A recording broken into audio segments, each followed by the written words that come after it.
Straight up 8 o'clock Eastern time in the New York metropolitan area or New Jersey metropolitan area. That's what it is for me, for the boys with me tonight. They're in New York City, and this is Soccer in the City live. And we're coming off the first leg of the Concacaf Champions League semifinal, where New York City dropped a 3-1 decision on the road, Lumen Field, against the Seattle Sounders.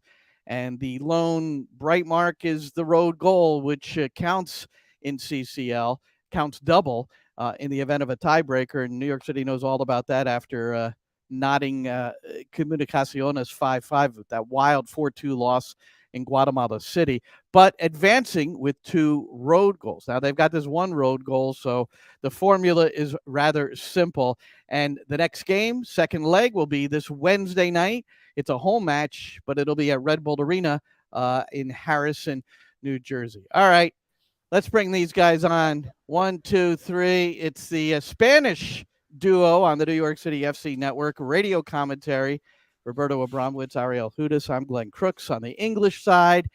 And boys, it was a wonderful trip to Seattle. We got a nice clear view of Mount Rainier, 14,000 feet plus. We got a chance to walk down to the market and go on the patio and overlook and see the Olympic Mountains off to the right. And, you know, Seattle's a happening place, and it's got some very interesting clientele, but it's, always fun.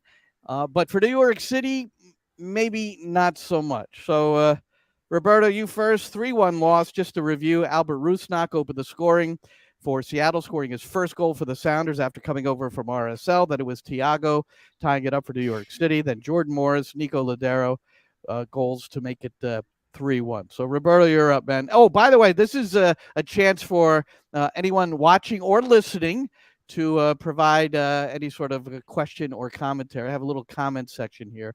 So if you keep it clean, I'll put you on. But go ahead, Roberto.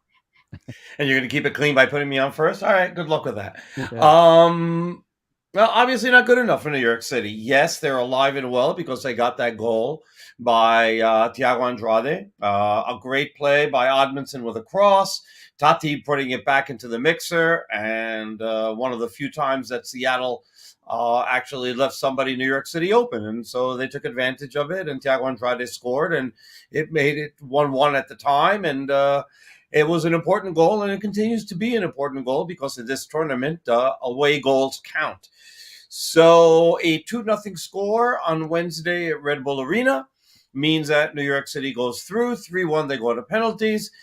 If Seattle scores more than 1, then New York City's got to win by 3. The formula is very, very simple. They put themselves in this position because defensively they're just not good enough. And it's the absences of people like Maxime Chanot are noticeable, and those are the guys. He's one of them who can actually come back. We don't know if he's going to be ready for Wednesday, but somebody who's not coming back is James Sands. And sometimes you get to know how good somebody is when they're not there anymore. And James Sands is proving that time and time again. They really miss him. And New York City is going to have to figure out how to play without him. They have enough talent to be able to play without him. But so far, not good enough. And they put themselves in a hole, which I still think they can come out of, but they're going to have to play a really, really good game, especially defensively. Well, and we've got some sound, some video clips with head coach Ronnie Dyla, also Brian Schmetzer, the head man for Seattle. They are from the post game of the 3-1 Seattle win. So, Ariel, it's not impossible or really not unusual for the home team to come back from a 2-goal deficit, but that's what faces New York City. What do you think? Yeah. Can they score 2 goals? Of course, I feel they can score 2 goals. Can they defend for 90 minutes without receiving a goal? I guess that's the key of this away game, the return game of this series, semi-final series of the Concacaf Champions League, which will determine who advances to the final. It's a very important game, both for Seattle and NYCFC, of course. Um, I feel that Roberto is right, saying that Chanot's absence and Sand's absence, but We have no remedy for that, but for Chanot we do have. We will see if he's available or not for this game. Well, let's And there might be some people that didn't really hear specifics about Chanot, which we heard an upper body injury. Well, that covers a lot of the body, like half, depending on how long your legs are, of course. So it was a head injury which impacted his eye, where his vision was impaired, and that was so when you talk to some of the folks within the club, that's potentially a serious injury. We haven't heard much more about it, and tomorrow we would expect Tuesday, that is, because this will also, for those who can't watch it or listen to it now or only hear a part of it, this will be published as a podcast tomorrow through WFAM. But so we'll find out more tomorrow about the injuries, I would suspect, because the other big one is obviously Maxi Morales. So let's go here. Let's listen to some of the Ronnie and then get your reaction, guys. First, this is just some of his initial post-game reaction after the 3-1 loss last Wednesday at Seattle. We wanted a little bit better result, of course. I think we, in 80% of the game, I think we had good control, 80-90%. But there was some key moments in the game that we were not close enough, especially on the left side, and we get some crosses against us, and then we were not good enough to be tight inside the box. And then they are deadly when they get opportunities like that. But we get our away goal, and that was important. And that's means also that we have full into the game on Wednesday again. It's we're coming home. We need to win 2-0, and we've done that many times before. So I'm positive. I know we can do better than we did today. At the same time, we know how good we are when we are at home. So nothing is over now. Now, home is Red Bull Arena, Roberto, and I know you shared this with us, so I went out and got it. Jeremiah Oshan, he's from out in Seattle, so he put this up, the Red Bull Arena record for New York City FC, both as the away team and the home team. And there you see the home record, 8-4-3, but you also see a half a goal less per game at RBA versus Yankee Stadium. They're not really happy that's one of their alternate homes, but that's where they're at, and that's where this game is, and what the heck, just got to deal with it. Everybody's got to deal with it, right? Fans as well, and hopefully some of the fans who boycotted in the past when New York City was playing at Red Bull Arena, then hopefully they'll come out and support the team, just for the team's sake, that they'll be out there and that there's a great atmosphere at the stadium. But look, when you're a nomad team, and sadly New York City right now is a nomad team, this is what you have to deal with. The fact that Concacaf is the one saying you can't play at Yankee Stadium, you can't play at Citi Field. They haven't given a full explanation to why, except for the fact that what we do know is that it's not the field dimensions, as a lot of people have put out there. It's not that. Because 110 by 70 is regulation. You can play on 110 by 70 in any stadium, and that's fine. So it's not that. But they lose a lot by not being able to play at Yankee Stadium. Other teams have slight difficulties, especially if they don't play regularly at Yankee Stadium because of the weird angle of the field and how the stands are and all these little things that New York City's accustomed to. Other teams aren't, and it's part of the reason why they have, such a stellar record at Yankee Stadium, aside from the fact that they have just like a loaded talent. Let's not kid ourselves. New York City is MLS champ for something. Now, the last time that they played Seattle in New York was at Yankee Stadium, and they beat them 3-0. There is no record of them playing Seattle over at Red Bull Arena, so we don't know what's going to happen there. So it's not a true home field advantage for New York City. It's probably closer to a neutral field sort of feeling. There will be more New York City fans. Yeah, but the biggest question is who's showing up for the among the city supporters. To me, that's the biggest question. I think the team will be fine, but will they have the necessary oomph that you're supposed to get from the home side? Well, it's not Bombonera, okay? You're not playing, it never is. It never is in any. So is there really a home field advantage when it comes to MLS? I mean, when it comes down to that, where you're going into a stadium and you're like, oh my freaking God. There are amazing atmospheres just about anywhere you play, right? LAFC, Portland. I mean, the atmosphere over at Providence Park in MLS Cup was absolutely fantastic. But let's not get crazy. This isn't you walking into Bombonera as the enemy team where they hate you, and you're looking up and you're going, oh my goodness, am I getting out of here? Okay, am I getting out of here? And I don't, I'm not trying to say that people would actually do violence or anything like that, but you get that feeling, you get that sensation, right? That would be the case. It's intimidating. There's no place in MLS that's intimidating like that. I mean, there just really isn't. But would it be nice to have a great support and make for a great atmosphere and make it a fun game? Sure, absolutely. Ariel, please tell me that I'm not wrong. No, it's not about being wrong. It's if you're at home and you have an LAFC or something similar to that, in the stands supporting you, that adds something. I hear what you're saying, but it does make a difference. I hear what you're saying, but I don't get it. If you're at home and you have rabid supporters, that's a boost. They've said it. They've said it. Yeah, but there's a difference between games. Right, there's a difference between rabid supporters and rabid supporters. Okay. Okay. Are 3,000 people showing up? Or 5,000? Or 10,000? What's going to happen? So, I don't know how many people who are on the fence are watching this, but let's see what happens. I just. Tickets are cheap enough. It's $25 to get in. At least that's when the tickets came out. That was the cheapest price. That's cheap enough to get in. All right. It's not a horror show to get to Red Bull Arena. I mean, it really isn't. Can they get 10,000 people there? I mean, as far as I know, only the lower bowl and not even the entire lower bowl is open. If they get like an overflow crowd, like all of a sudden, all 10,000 tickets, if that's what's on sale, get swooped up, then will they start opening other sections, just like they did in Hartford when the Comunicaciones fans started to show up in droves and they started to have to open up other sections. Anything under 10,000 is disappointing to me. Hey, the playmaker is questionable. Here's Ronnie after the 3-1 loss.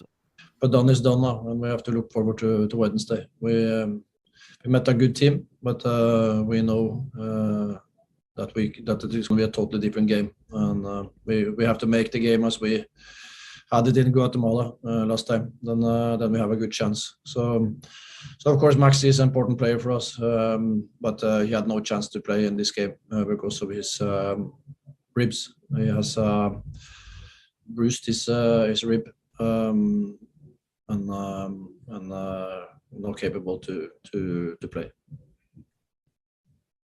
Roberto, you spoke to Maxi after the game. What did he say about the injury? Well, yeah, he hurt his ribs. Obviously, it was a problem. He couldn't play, but he told me that he was going to do anything and everything possible to be able to play that game this Wednesday. So I would expect to see him on the field, unless he's gotten some sort of setback or anything like that. But I know that he's absolutely determined to play. I mean, this means a lot for him. It means a lot for every single player. Let's not kid ourselves. I'm sorry. It really does. Both these teams have taken this tournament absolutely 100% serious. They haven't skimped on anything to try to win this tournament, be the first team in MLS to hopefully, lift this trophy, because no team in MLS has ever done this, right? In this version of the tournament. You still have to go through Cruz Azul or Pumas, who play Tuesday night. But both these teams are going all out. They know the importance. They're 2 games. Let's see, they're 3 games away. 3 games away from lifting what to me right now is the most important championship, more so even than MLS Cup. And with Maxi, Ariel, it's his last go at it probably, and you kind of counter it with the fact that Seattle got Nico Lodeiro back along with Raul Rui Diaz. So they're healthier than New York City. Their depth is unquestionable. I mean, the only guy unavailable is the guy at the back, whose name is escaping me now. The Yeimar. Yeimar. Yeimar. Yeah. And he he's out, but everybody else is healthy for them. We're not sure about Chanot. We're not sure about Maxi. And then we're just not sure of the attack, are we? I mean, look, I wanted to get your guys' response to Ronnie's comment about having control for 80, maybe 90% of the game, and I'm not sure. I'm going to ask him about that because sometimes just like any coach that has come in that doesn't speak every word of English clearly, and sometimes we might misinterpret. But if he felt he had 80 or 90% of that game, I mean, Seattle had 55% of the ball. They outshot New York City 12-9. Total passes 560 to 460. How often is New York City outpassed? But then corner kicks, and sometimes this statistic doesn't always tell the story, but 7-0 on corners. I think that truly tells the story. And we heard Ronnie talk about the difficulties on the left side of the fence, where that's where they were getting a lot of their crosses. So I don't know about the 80 to 90% control, Ariel. No, I'm not sure. My feeling after the first game was that NYCFC saved the night with that goal, and that was a good deal for them, seeing what they produced in that night and seeing what Seattle was able to do in that night. I mean, was not very, very superior, but was a superior team, no doubt about it. Seattle played better. They were the players were more attentive and respectful of the game, and NYCFC seemed a little bit out of focus the whole night. So what I hope is that they kind of fix that. That if you look at New York City on Wednesday night, you see a focused team. You see a team making plays that end up into something. That didn't happen last Wednesday. So, and I feel that if Max is not available, that will be very, very, very hard. Max is key for this game. Yep, Santi Rodriguez tried to play the Maxi role, and remember that was a bit of a surprise starting 11 we saw with Maxi out of the lineup. Everyone was told the day before that it would be the same front six, and apparently it happened in training. They had a 7 p.m. training session the night before, and that's when he felt it a bit and didn't want to take any chances. But I'm with you, Roberto. If it's something they can wrap up and he can play, I think there's little question we'll see him out there. And look, Tati Castellanos was shut out in this game. We know he has struggled in MLS. He's got 4 CCL goals. And when he lined up that 40-yard free kick again, I know that was visions of Comunicaciones when that Comunicaciones goal is one of the best free kicks I've ever seen taken. I mean, my gosh, from that distance, as hard as he hit it and as low and as he curled it inside the post, it looked like he tried to do something similar. Maybe he got too far in the air and he missed the target, but I thought it was a good go at it. But look, I went back and I didn't watch the whole game, but I watched parts of it, and the opening goal was poorly defended. But Seattle, they made it difficult because they moved so well off the ball. And I just think at halftime, watching Alexander Collins, how demonstrative he was. The halftime whistle was blown, and he was nuts. He just couldn't believe that they gave up that second goal off the throw-in, and then, oh my goodness. So really, there were issues, and at the back without Chanot, and there were 21 crosses that New York City had to deal with. 21 clearances, actually, more crosses than that. They made 21 clearances, but Maxime Chanot, that is one area. You guys have brought him up a couple of times. That's one area he really excels, and they really missed that. So Chanot in the lineup will be important if he's at all physically ready. And can I say something about Thiago Martins? Okay. It takes time to get used to this league. And we mentioned it last week. And New York City fans are going to have a little bit of patience. This guy's good. He's got a great resume. He's an excellent passer out of the back. He's got great vision. It's going to take a little bit of time for him to learn the teams, to learn the forwards, to learn their movements, to get used to this league. So just have a little bit of patience with him, because I know he's been a little bit too involved in some of the bad things that have happened. But, just like anything else, you got to wait it out a little bit, okay? I know that they've invested a lot of money. They've invested DP money in him. So there's got to be something good there. And I'm willing to wait a little bit and be a little bit patient. It's sad that, he's been forced into action and as much action as he has now. And some of the plays have been unfortunate. Some of them have been just bad. But at the end of the day, I think that it's going to iron itself out and that he's going to be a positive addition to this team. Well, I agree. He needs time. And you mentioned the good vision. What was interesting on the penalty that was called on Martins against Raul Ruiz-Diaz, which made it 3-1 when Ladero converted. But he took, if you look at the replay, and I'm sorry, I wasn't able to capture a footage on this. I wanted to show it. But go back and watch it, and he glances to his right, and he sees Ruiz-Diaz, and to me, this is all technical defending. So any player needs to be reminded of this. But after he looked over, he kind of closed his body towards the ball, and the moment he was blindside, that's when Ruiz-Diaz took off, like that bolting run, and got in front of him.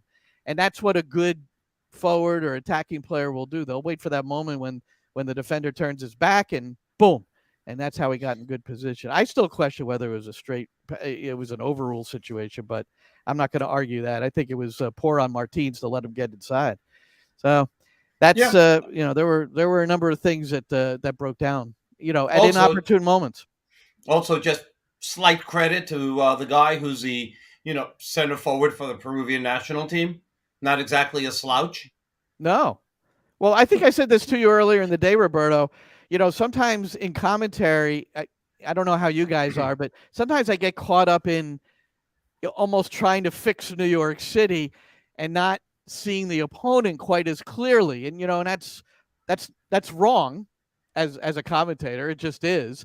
But I think I've now talked to two people who I trust dearly with their opinion who watched the game and said that was the best game they've seen an MLS team play ever. Two people said that. Now, I don't know, that's a lot of games, but Seattle was very good. They were good on the night. There was they played a good game, and especially the Roldans played a good game against Molde. They killed him. They killed him. So I my hope is that somehow that's solved for Wednesday night. I mean, somehow they figured it out how to place Molde in another position, or in that position with help with other guys. But because Christian it's almost and like Alex it's almost like they weren't ready for it, Ariel. I mean, the of course Roldans play together apparently very well. Did you see? They've been in the backyard. They were in the backyard together. It's like they've been doing this their whole life or something.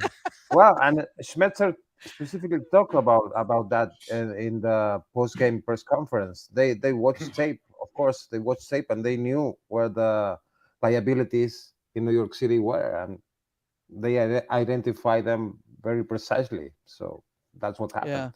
Well, and FOTMob, Roberto, I don't know, man. So, they give out the rating, the post-game ratings. Yeah. Molde Amundsen got the highest rating on the team, a 7.6. Wow. Tied with Tylus Magno. And Thiago, who scored the goal, had a 7.5. But everybody else on the back line was 6.3 or below, including Alexander Collins was the man of the match for New York City. Oh, my God. It's not even close. Yeah, so FOTMob just took a tumble in my mind. I don't know. I sometimes do wonder about their ratings, so especially when it comes to American players in Europe, but still. I do trust it in general, but I take their ratings sometimes with a little bit of a grain of salt. I'll trust my eyes over that, so all right. At that point.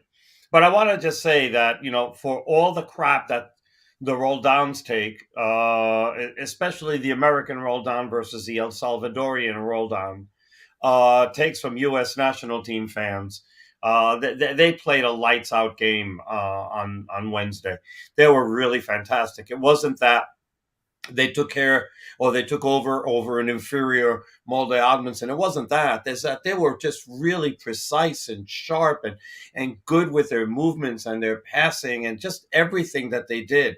I mean, they really took over the game on that side, and I want to give them credit for what they did. And now New York City, now how you counter it. So here I ask you, Glenn, who is the coach here, if Chanot is healthy, do you go to a 5-man, 3-man back?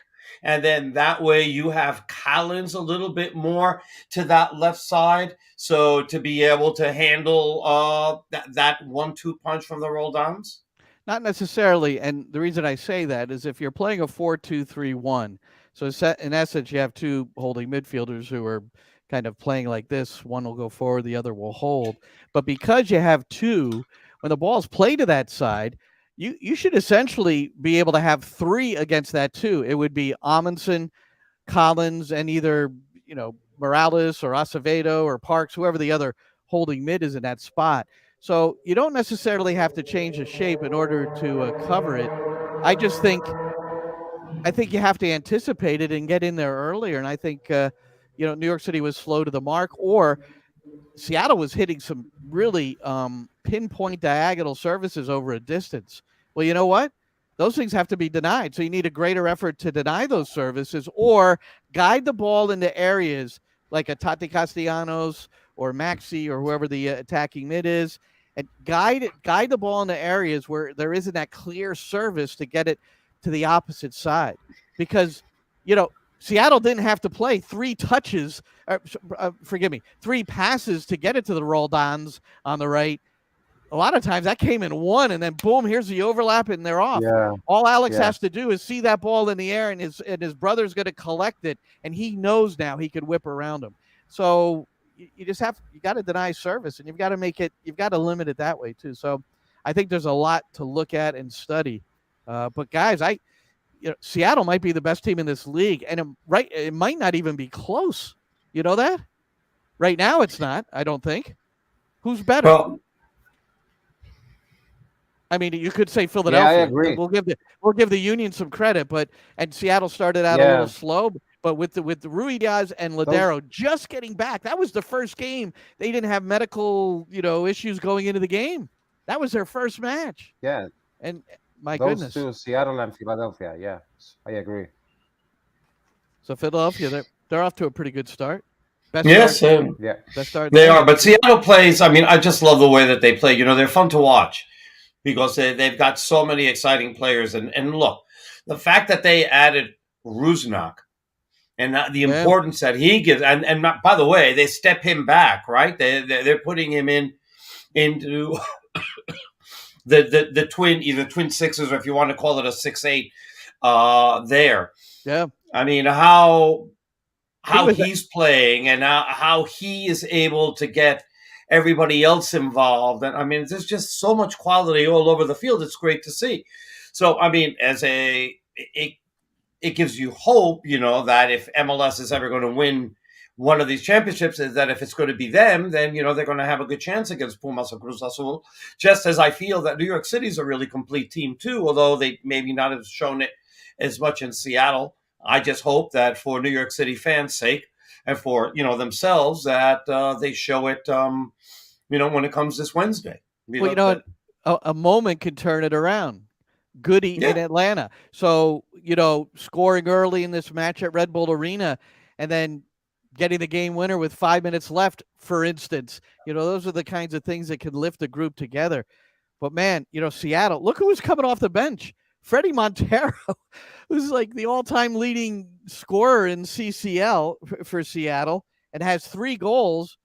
I mean, he destroyed Leon, and he barely got on the pitch the other night. And then and Will Bruin, I mean, he's a very, very difficult professional up top. Different kind of player, strong body. These guys are coming off the bench. Nuhu is back, but I think this is pretty huge. Arriaga is down, and I didn't read anything where Nuhu would just go in to play center back and leave Kellen Rowe at left back. It's interesting. Keith Costigan, who does the commentary for Seattle, I saw him in the food room before our game, and I said Nuhu, and he goes, he should be a center back. Now Keith is very opinionated. He's a coach.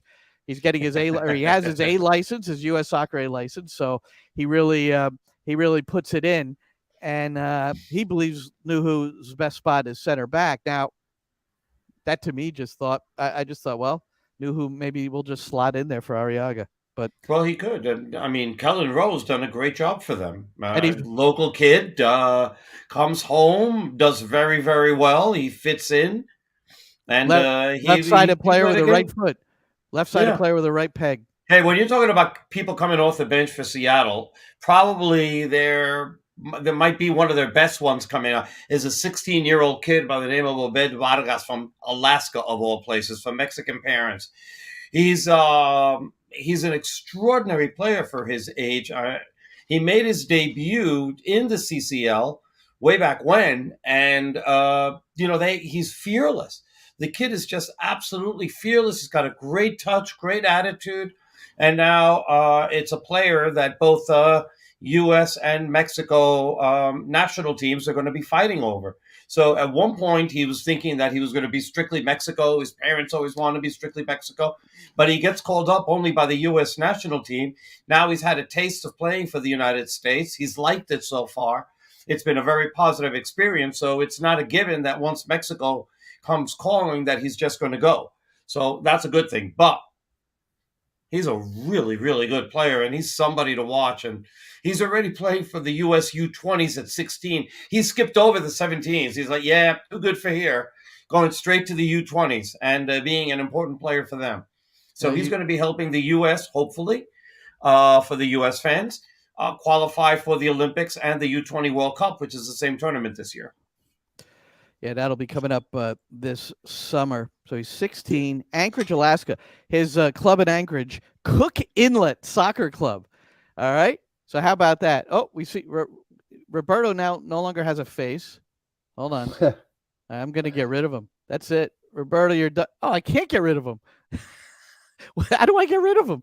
Oh, no, I added him. Well, this is a technical breakdown here. This is a live commentary, and how about? Oh, I know how to do it. There, he's gone. All right, Roberto, I'll see you when you come back. Roberto's nursing a bit of a cough, as you probably could tell. See, she had this nice hot tea, and I'm Glenn Crooks, Ariel Hudas here, and also Roberto Abramowitz. We're a large part of your New York City radio commentary, and we've got the broadcast coming up on Wednesday, and that's going to be 9 p.m. A little after 9 will be the kickoff. Our airtime will be 8:45 on the New York City FC network. So listen to your local commentators and turn the sound down on the TV. Come on, man. We've got the inside. Hey, so did you figure out that all you had to do was just put either yourself or Ariel as solo, and that would have taken care of the issue? No, I have. No, you didn't. You threw me backstage, didn't you? Well, there's something that says remove, and I thought that was more satisfying. That was much more satisfying. These are the technological things that we go through every day, folks. But just to give you, you said this kid's 16, so you know that New York City's signed some homegrowns within the last year. 5. Christian McFarlane is 15, but he's not going to be. He's not training, or he's not going to be on the first team. Maximo Carrizo is the 14-year-old, youngest ever signed. We saw Samuel Owusu. He's 21, but he's a homegrown, and he's going to see most of his time with New York City FC too. But he's been on the last 2 trips because of the injury to Chanot and the uncertainty around that center back position. One option too that we haven't really discussed, and I'm almost happy that it hasn't happened, is pushing Alfredo Morales into the back if necessary, because he's done that before. And I'm just saying that's an option. One of the coaches said that would be an option. So Coach Roberto says no. But what? No. So we've seen this movie before, Glenn. Yeah, well, he and Vuk Latinovic had a rough night in Nashville. That's all I remember. Was it in Nashville? It was Nashville, right? Yes, it was. Yeah. Yes, it was. So the game on Wednesday. So we've set it up, I think. I want to hear from Schmetzer a little bit. I thought he is I got to get him on my Sirius XM show. I've decided. I've never really met the guy. I've never talked to him, but here's his post game. I just like when he speaks, and here's what he had to say right after the game about the game. My overall impressions right now, Jeremiah, was that was an entertaining soccer game. I hope our fans enjoyed that. I did. Maz, I enjoyed that. I hope the TV audience that tuned in enjoyed that. I thought it was a good game. My team in particular, our team in particular, yeah, there were some good moments of pressing and getting some transition moments. Yes, we had worked on that. But Albert's goal was, quality attacking movements. I thought Christian and Alex did a tremendous job on the right-hand side. Jordan coming into a, run of form, a good run of form. Obviously, the statement I shouldn't have to make, but having Nico back is helpful. Overall, it was a good performance. I mean, we kind of went asleep on one play, and they're a good enough side, a well-coached side, and they made us pay. So they've got an away goal, so that helps them a little bit in the chess match. But we're not going to be afraid to go back to Red Bull Arena and try and win. All right. Did you guys see the Sounders put out? They did some artwork. Maybe you showed me this, Roberto. Somebody showed it to me, previewing the next game. And what exactly was it, Roberto? You're going to be able to retell it better, but it used Red Bull Arena instead of Yankee Stadium in the ad, right? They did, but it wasn't. Was it kind of a diss? I'm not going to say mocking. It was a but diss. They had some fun with it, let's say. The way they had put it. But look, we all know that New York City, when it comes to this stuff, they're nomads. So, it is what it is. And the fact is that even with all the things that they have against them, they're champions at MLS.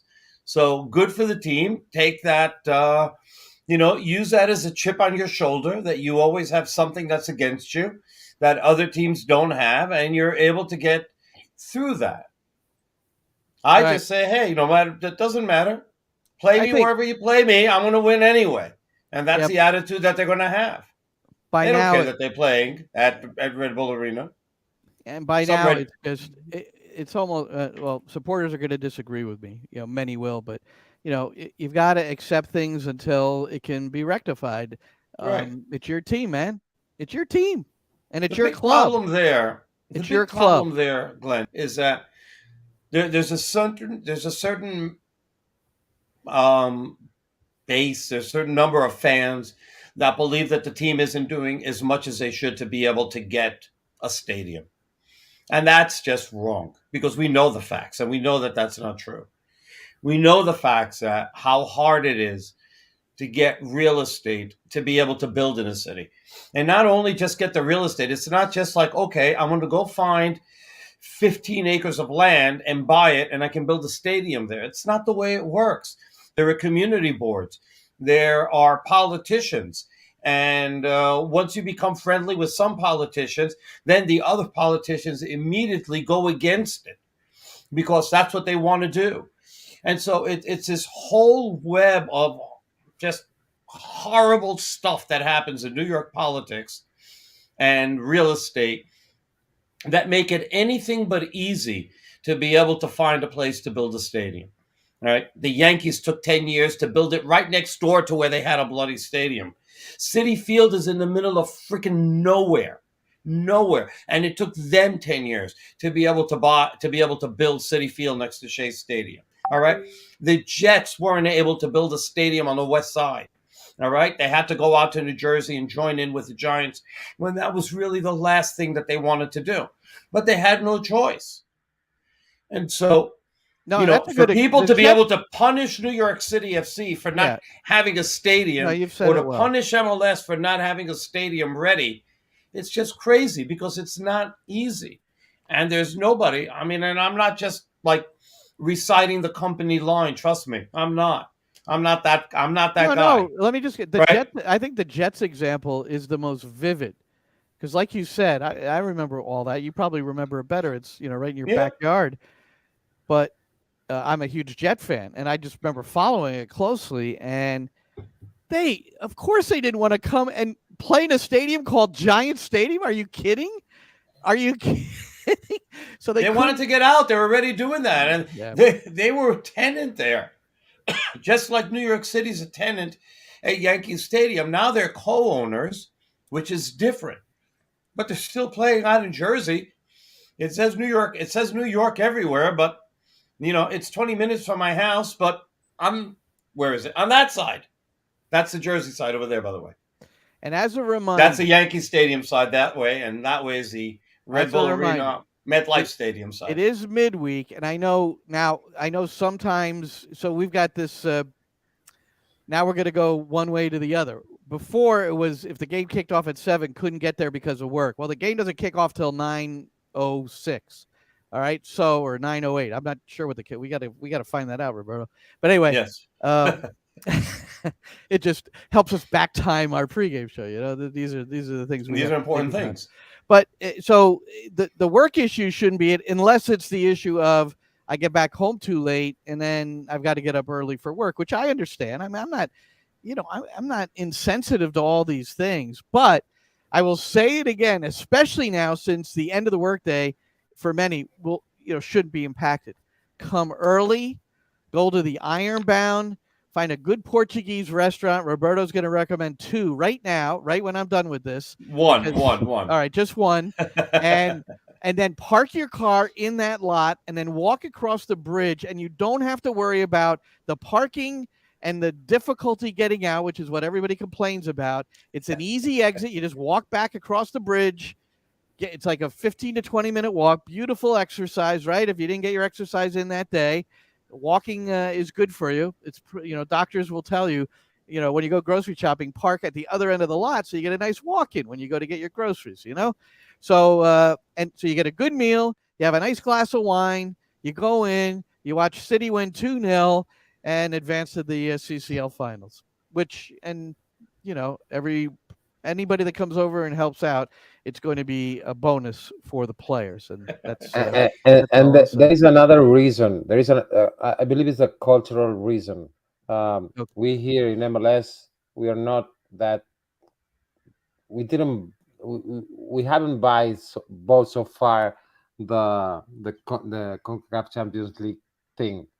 I mean, if this were South America or Europe, for instance, but I think the comparison with South America is more relatable.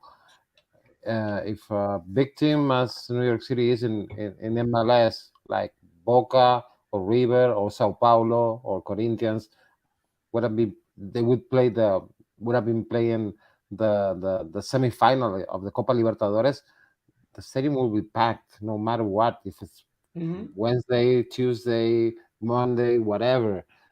Midnight, 2 in the morning. Wouldn't have mattered. Yeah. They're there. They somehow CONCACAF and MLS still needs to work on that. Right. CONCACAF is Well, not the big seen difference. Yeah, go ahead, Roberto.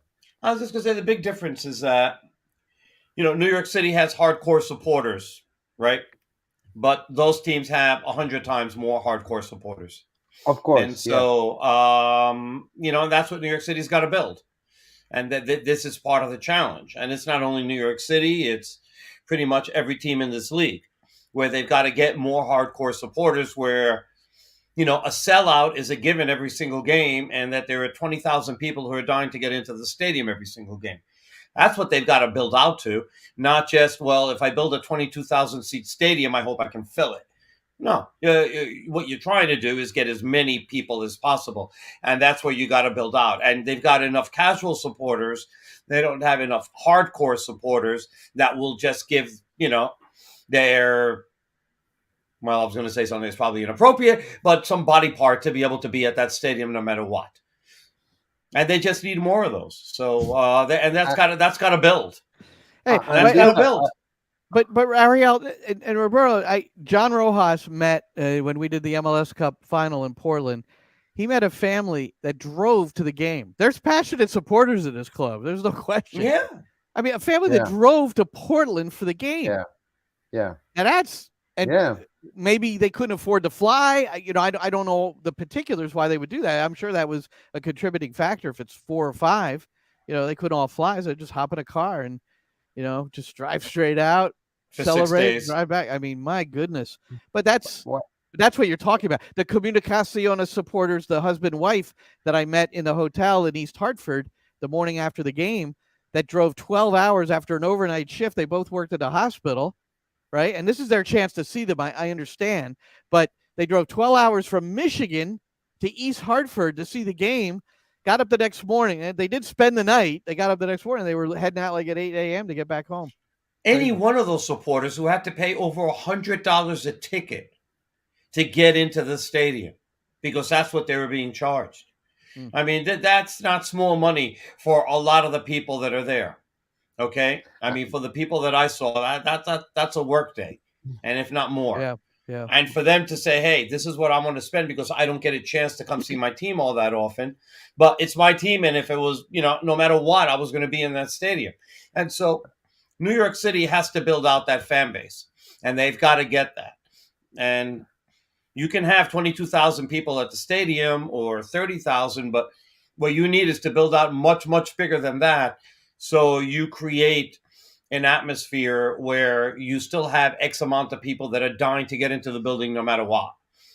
And so that's where all these teams have to go. Not just, well, I have 22,000 seats. Let me sell 22,000 seats and I'll be happy. Do what Portland does. Have a waiting list, among others.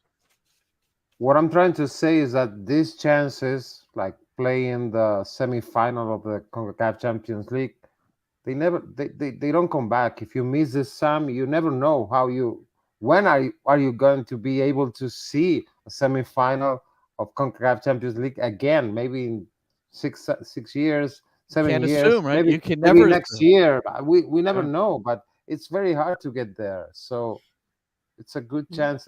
People should go no matter what. I agree. So now that John Rojas isn't here to yell at me about using other examples, I might chime in. Let's see what you got. You might chime in. Dan Marino of the Miami Dolphins made the Super Bowl in his second year, lost to the San Francisco 49ers. Anybody who saw him knew he was an extraordinary, out-of-this-world talent. There's nobody who saw him that day or saw that game that day who thought that he wasn't going to be back in the Super Bowl multiple times, attempting to win Super Bowls and maybe winning a few. He never got back. He was there year 2. He's a first ballot Hall of Fame, all-world quarterback. He never got back to the Super Bowl. We don't know if New York City is ever going to be back in a championship game or in a semifinal with a chance to go to a championship game to win a tournament that no MLS team has ever won. Don't miss this chance to go and watch this game. Don't miss a chance to go and support your team, and maybe you can help them get over the top. This is the second semifinal for Seattle, and I thought, Roberto, I can't wait for your comment on this. And I know you pretty much monitor Mexican media and how they treat MLS and American soccer in general.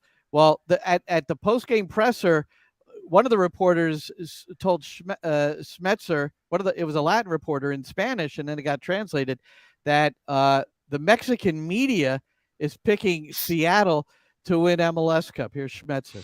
But that is interesting now that the Mexican press is saying that we are now the favorites.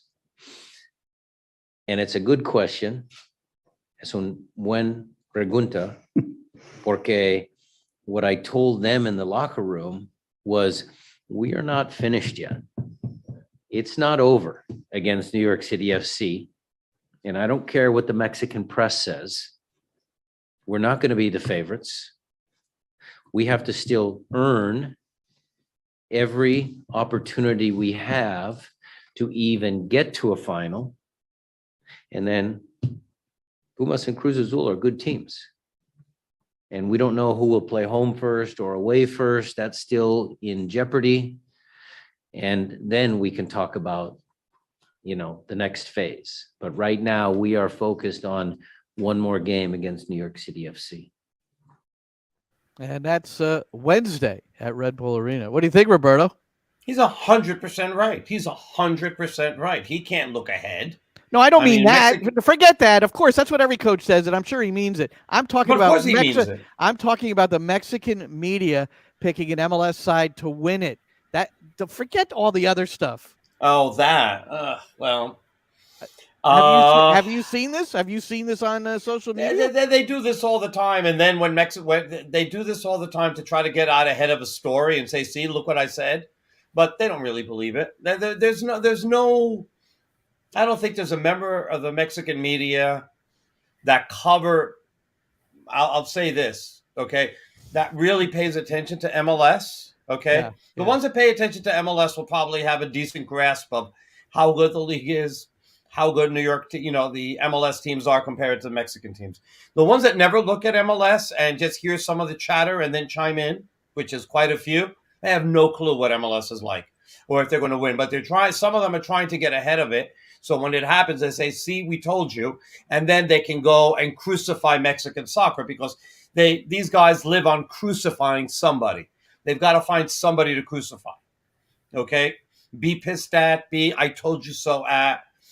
Fire that guy at those type of things. They live on the controversy of fighting. And they are playing the game of what if, because Seattle Sounders has got a lot of players that could have gone to Mexico or could have joined Mexican clubs like Lodeiro. For instance, Lodeiro was mentioned like 4 years in a row, joining Cruz Azul, for instance. He never went. He's safe and sound in Seattle, and I'm sure that the Lodeiro story will come up this week if Seattle passes and Cruz Azul or Pumas are facing them in the final. They will bring that story again, and the Rui Diaz story. I'm tired of reading that Rui Diaz would never make it again in Liga MX, and I'm sure he would tear it up, but who knows? We'll see. He can start for the Peruvian national team, but not good enough for Mexico. Love this. Yeah, we'll see. All right, so that's Wednesday, CCL semifinal second leg, New York City, obviously with a lot of work to do.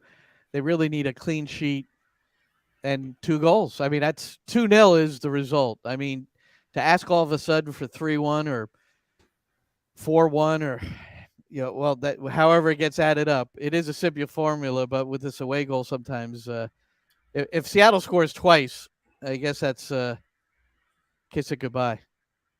5, you have 4 or 5, right? Then you need 5. Yeah. So, look, however it plays out, let it play out. Let it be an exciting game. Hopefully for New York City fans, the team can come back and win and try to win this really important trophy. Can you imagine not only being the first team in MLS and winning this, but being the first team and, the Galaxy never got a chance to play. So the first team ever to go play in a World Cup championship for MLS, to represent the United States and Canada.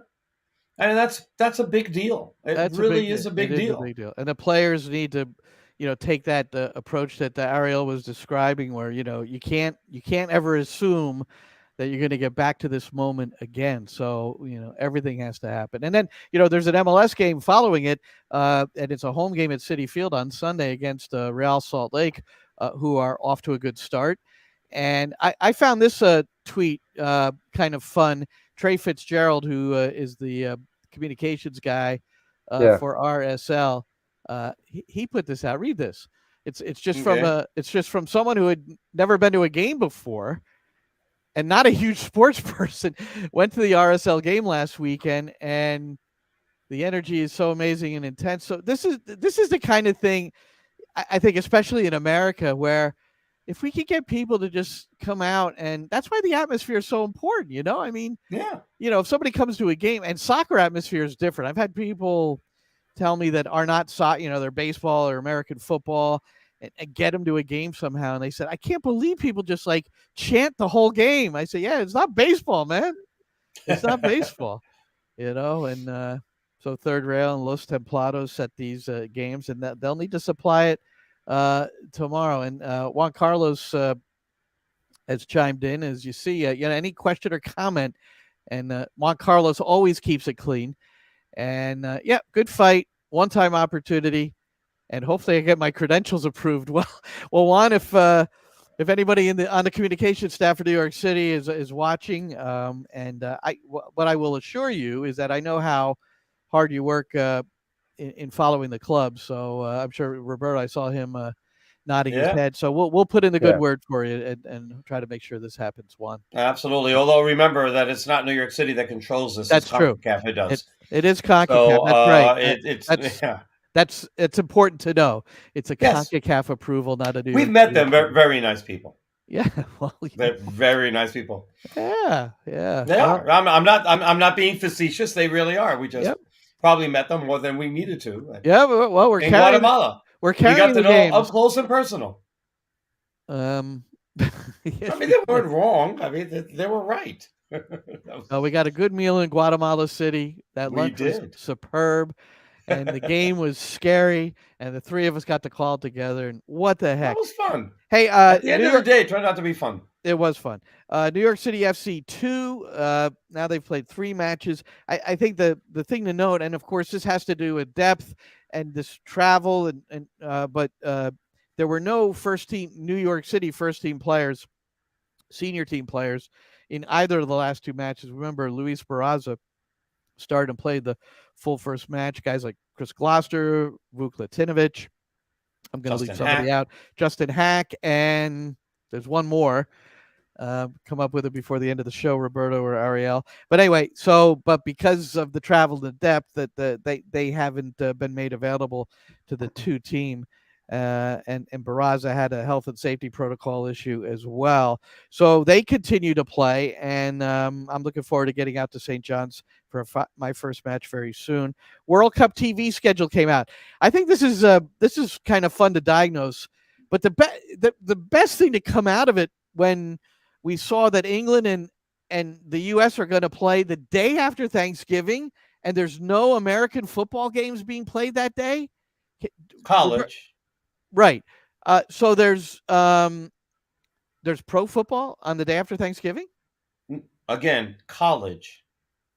There's college, but no pro. There's college football, no pro football. Pro football has 3 games on Thursday. Yeah. Well, thank you for completing your sentence. Anyway, so they won't have the same sort of competition, let's say. No. But that should be one of the bigger audiences ever, don't you think? Black Friday, baby. U.S. England, Black Friday. What time of day, though? People have to go out shopping. It's going to be like at a decent time. It's all three U.S. games are at decent times. But not like crazy. But like like 2 a.m. No, but Paul Kennedy put something up from Soccer America. So it's Fox Sports versus FS1, like the network, the Big Fox and FS1. So 35 games out of the 64 are going to be on the Big Fox. But he was just showing how, if the bad of it is the U.S. men might end up being on FS1 instead of the Big Fox, which, that impacts some viewership because not everybody has cable and FS1, so. Absolutely. Or the app, or can pay for all that stuff. So, but it's also about lead-in programming, things like that. So if it's coming off like a big college football game, it gives you a huge lead-in audience that might be checking out a game for the first time and sticking around. Although I would think that the U.S. England audience will be bigger than whatever college football audience they get before. Because that is a huge draw. Always is a huge draw. Yeah. World Cup always draws very, very well in TV in the U.S. English, obviously Spanish. As we say, ni se diga. John Muller from The Athletic. I didn't get to read the piece because I just saw it before we came on the air here, but Man City, Liverpool, the 2-2 draw, the game that lived up to its billing. I didn't watch it till later. I didn't see it live, but man, it was fantastic. Even knowing the score, it was fine. But Pep Guardiola said afterward, quote, "I try to imitate the best teams. I learn," because part of this article by John is talking about how much more direct Manchester City played. Liverpool with a high line, and but also Liverpool trying to strike, early and often like that. That's part of their repertoire. So it's interesting that Pep, those two guys certainly respect each other, but They like each other a lot. As a matter of fact, the warm embrace before the game, after the game, and then they were both interviewed by the I was going to say NBC desk, but anyway, the USA desk, and they both had a warm embrace before Pep came running over. And the first thing Pep said when he came over was like, "Congratulations to the US for making the World Cup." First thing he said. And then he talked about, how he wanted to play and, how he has to change things up because of Liverpool and all that. And Klopp was very forthcoming about the way he's got to play because of Man City. These guys genuinely admire each other and admire each other's teams and respect each other's teams. And boy, was it just fun to watch. It is just really, really fun to watch. it was interesting though that they never have socialized. I read that, they're respectful. They maybe they talk football, at the different games and things, but they've never really hung out outside of the field, which I thought was interesting. I mean, you think somewhere along the line they'd at an awards dinner or something, they'd sit there and talk some footy, move the salt and pepper shakers around, but you never know. You never know. Or talk about some wine because we know that Pep likes his wine. That's pretty usual in Europe. From what I know, the annual meeting of coaches in Spain, they just stay there for 20 minutes and they leave. They don't want to be with other guys. They don't want to All be right. with them. I know. Well, it was very cool and a lot of good games, but that's the only one we're going to be able to get to outside of the New York City stuff. MLS, Leonardo Campana was the MLS Player of the Week. Who? Inter Miami's best striker. That's who. That's well, unbelievable. that is for sure. Who can doubt? That's not even close. Gonzalo Higuain. Roberto, you said you saw a picture of him with a dirty look after Campana scored his first goal. Can you confirm that? It was on TV. All right. Didn't celebrate it. He was just like staring ahead. Didn't celebrate it. Nothing. Oh, Very wow. surprising. I would want somebody celebrating a goal by my team, especially when my team isn't very good. What, Ariel? He's a very difficult guy. I mean, nothing against him, but he's at this kind of vicious everywhere he's been. River, Real Madrid, Juventus. I mean, he's a tough guy, and that's what it is. Well, Inter Miami, Argentina. He has had problems with Siemens in Argentina as well. So I think they liked him in Napoli, it's but pretty maybe normal. not. Yeah. All right. Yeah.